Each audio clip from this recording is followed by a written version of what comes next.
tayo sa Aralin 1, yung paglakas ng kapangyarihan ng Europe. Ngayon, dadako na nga tayo sa paglawak ng kapangyarihan ng Europe.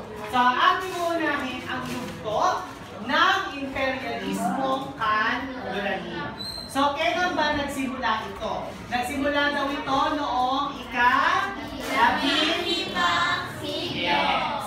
No? 15th na siglo. Ika-15 siglo na kung saan ito na ang pagsisimula na sinasabi natin, eksplorasyon.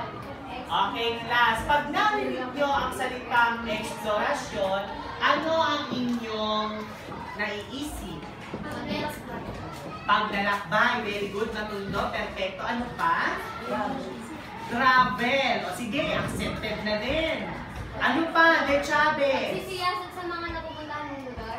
Pagsisiyasat o sinasabi natin paghahalubog ba yun? Yan. Sa mga hindi mo pa napupuntahang lugar. Meron pa ba? Wala na. Okay. So yun yung sinasabi nating eksplorasyon, no? Pagpunta natin or pagtukoy natin ng mga bagay-bagay,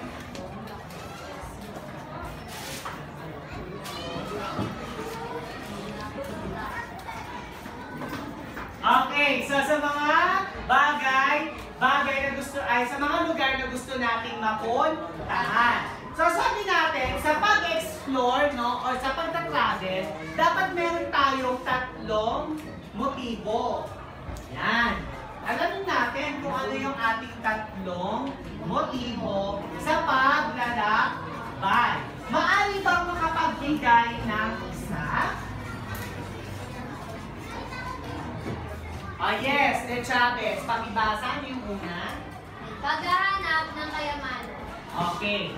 Ang una daw ay ang paghahanap ng kayamanan. Okay, bibigyan ko ng clue kayo, ha? Ay-i-play natin. Ang number 1, i-represent natin as gold.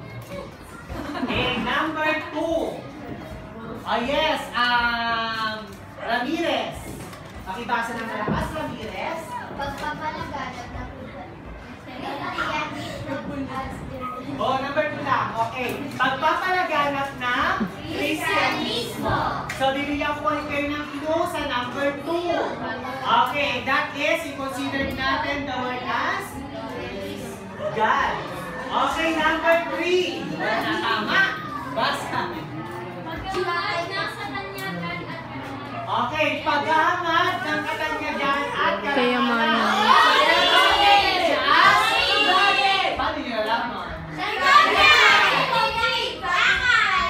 Okay. Glory. Okay? So, ibig sabihin, no? Meron silang tatlong G.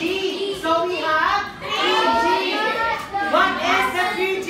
The gold, God, glory. Tatlong motibo ng pag-expression. Naintindihan ba? Ayan. So, God, gold, and glory. Okay. So, ano nangyari noong ika-15 hanggang ika-17, no? Naganap na ang unang imperialismo kan-Uranian. Okay. So, sa sinasabi natin, no? Sa pag-eksplorasyon, no? Siyempre, kinakailangan natin ng mga iba't ibang uri ng mga kagamitan at mga sasakyan. Tama ba? Okay. So, simulan natin dito. Okay, ang tawag dyan, class, ito ay tinatawag natin sabay-sabay. Go! Spanish Galileo. Okay, Spanish Galileo. Okay, basahin natin. Ready? Basa. Ang barko ay maaaring maglaman ng ginto, mamahaling hiyas at mahalagang bagay na nagmumula sa kanilang mahinang karagatan. Okay. Alam naman natin, no, na ang mga barko, bukod sa pag naglalayag yan, meron silang mga dalang pagkain para hindi sila magutom. Ano pa? Meron din silang dalang mga gamot, di ba? Kasi once na sila ay nasa biyahe, tapos nagkasakit, meron silang gagamitin or maiinom na gamot bilang panlunas. Meron din silang mga first aid kit. Okay. Bukod doon, no, naglalaman din daw pala ito ng mga ginto. No? Ibig sabihin, may mga kayamanan. Ano pa? May mga hiyas. Ano ba yung hiyas? Ito yung mga perlas, no? Or mga bato, no? Mamahaling bato. Tapos, mga mahalagang bagay na nagmula sa kabilang bahagi ng karagatan. So, ibig sabihin, kung sila ay pumunta sa isang lugar, tapos sila ay nakapanakot doon, malamang yung mga bagay na kanilang nakuha ay matatagpuan na doon sa kanilang barko. Kasi yun ay considered na sa kanila na sila na ang nagmamay. Okay. Ngayon, ano ang maaaring sumagabat sa kanilang paglalakbay? Basa nyo, ready, go! Ang malaking alon ay maaaring sumira at magpalubog ng barko. Okay, sino din yung nakapanood ng Frozen 1? Alam niyo ba yung dahilan kung bakit namatay ang magulang? Okay, sino magtataas ng kamay? Yes? Ano yung naging dahilan bakit namatay ang magulang ni Elsa at Anna? Okay, di ba sila sana ay pupunta doon sa Autobolan, no? Para malaman yung sagot, no? Kung bakit ba si Elsa ay may kapangyarihan. So habang sila ay naglalakbay, dala ng kanilang mga Spanish galleon, no? Nung kanilang mga barko, malakas ang alon, no? Lumakas dahil sa pamamagitan ng mga bagyo, no? So dahil malakas ang alon, anong sabi? Maaaring sumira at magpalubog ito sa barko. So yung alon na yon, no, habang naglalakbay, ang magulang ni Anna at saka ni Elsa, papuntang Autobolan, hindi sila natulog, no? Bagko sila ay naanod ng malaking barko. Ay na malaking alon. At yung malaking barko ay tuluyan na nasira. Or, okay. Ngayon, di namatay na yung magulang ni Elsa at saka ni. Okay. Dahil dyan, no, sa paglalakbay, syempre, kinakailangan natin ng mga kagamitan, no? Kagamitan na magagamit natin sa ating paglalakbay. So, maaari ba kayo magbigay ng kagamitan na maaari natin gamitin sa ating paglalakbay? So, meron yan. Nasa page 327.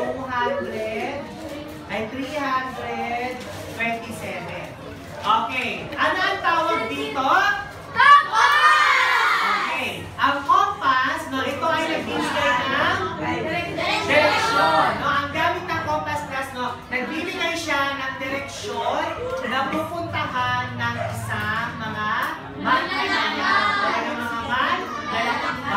Ito ang magbibigay sa kanila ng tamang daan at ng guide para sila ay makapunta sa kanilang pupuntahan. So, ilagay natin dyan ang compass. Bukod sa compass, may isa pa silang ginagamit. Ano yun? Okay. Astrolabe. Okay, para saan ang astrolabe? Ginagamit ang astrolabe, no, sa pagsukat ng taas ng bituin, ng pagtaas ng bituin, yan, no? Tapos, ang latitude, no? Para masukat din ang latitude.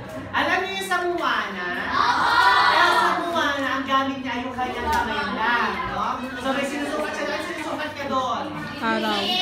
Okay, yung bituin, para malaman kung tama ba yung kanilang inataha. Meron pa isang paraan naman para malaman mo kung ito ay malapit na sa dalampasigan o malayo pa. Pag ginawa ka ng tubig at malayo pa, ito ay nasa malayo ka pa.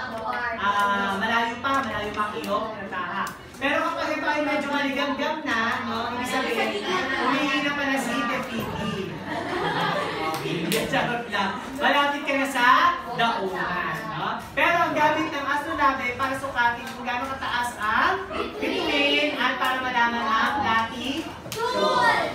Okay, sabi yung dalawang bagay na kinakaya sa paglalakbay? Compass! Astrolabe! Siyempre, yan lang ba? Makakapunta ka na ba? Hindi.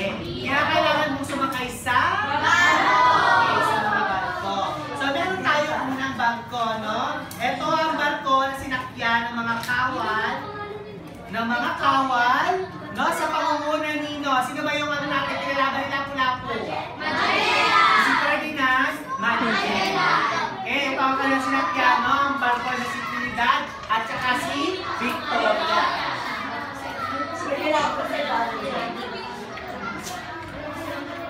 Trinidad, kilala niyo ba yung mga barko na yun?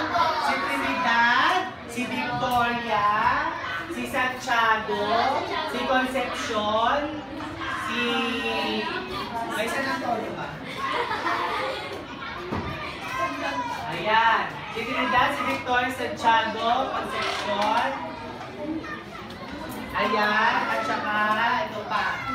So, yung mga barko na yan, may mga pangalan yan. So, yun ang sinabi ko sa inyo. Okay. So, yung mga barko na yan, no, yung kanilang ginamit, no, para sila ay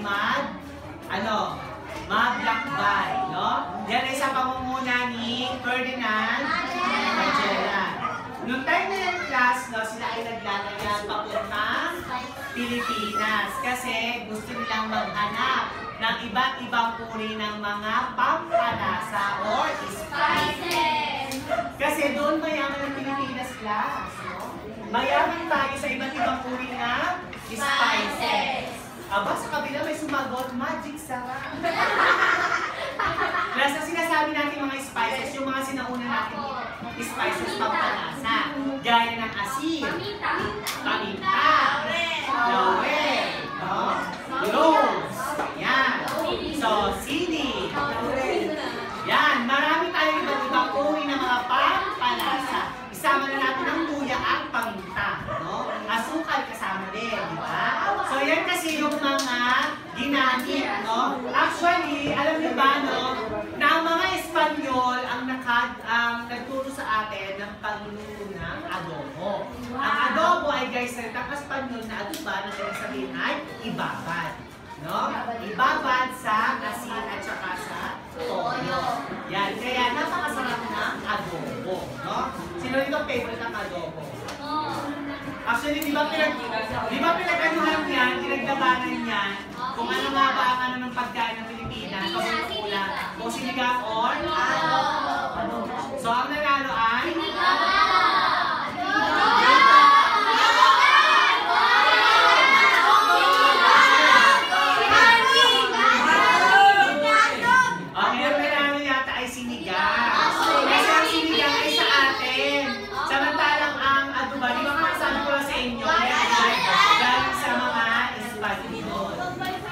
Okay. So, bukod doon, no, pinangunahan din ang eksplorasyon ni Marco Polo. Kasama ni Marco Polo si IBN Batuta. So, dito napukaw ang kanilang paghahangad na marating ito dahil sa paglarawan ito bilang isang mayayamang lugar. At ito ay nakasulat sa kanyang aklat na The Travels of Marco Polo.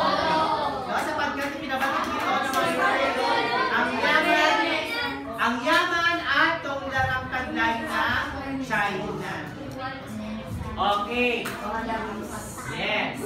So, eto yun, no? Yung time na yan, actually, yung time na sila Ferdinand Magellan ay papunta sa Pilipinas noon, saan sa part ng Pilipinas? Sa Cebu ba? Okay, sa Mactan, no? Sa Mactan. Yan.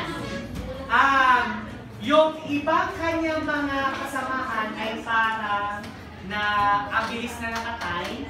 Kasi yung isang barko dyan ay sumadsad sa dalampasigan. Gawa ng time na yan ay low tide. Pag sinabi natin low tide, mababa kayo.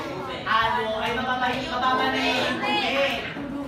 Parang ito yung loop, ito yung buhangin, basta tubig, ito lang agwat, di ba? Pero kapag high tide, ang taas, di ba? So yun, nakasadsad yan kayo isa sa mga barko, kung ako nagkakamali, nakasadsad. Tapos ayun na, dun na nagsimula yung laban sa pamagitan nila Lapu-Lapu at saka Ferdinand Magellan. At syempre namatay si Ferdinand Magellan. Ang sabi sila Lapu-Lapu daw ang nakapatay, pero may ibang kwento naman na isa sa mga tauhan ni Lapu-Lapu ang nakapatay kay Ferdinand Magellan. So as far na, no, basta yun yung concert natin, no? Naging yung nila, yung kanilang paglalakbay, no? Ang kaya muling lamang naman din ang maganap ng iba't ibang uri ng pampalasa, at saka siyempre yung pagpapalaganap ng tatlong motibo. Ang gold, ang God, at ang glory. Naintindihan na? Okay. So, sa ating pagtatapos, no, ano ba ang kahalagahan, no, ng sinasabi natin ng eksplorasyon? Ano ang magandang naidudulot ng eksplorasyon, no, sa atin bilang isang mga mamamayan? Hindi man sa ibang bansa, pero sa ibang bagay na i-explore. Yes. Ayan. Marami tayong natututunan. Ano pa? Very good, perfecto. Yes. Yan, very good. Perfecto talaga, no? Marami tayong natutuklasan na mga hindi pa namin nalalaman. Yes, Jen. Maraming bagong nararanasan. Ayan, syempre dapat kasama yan. Nakikita natin, dapat na-experience din natin, no? Sabi nga nila, experience Philippines.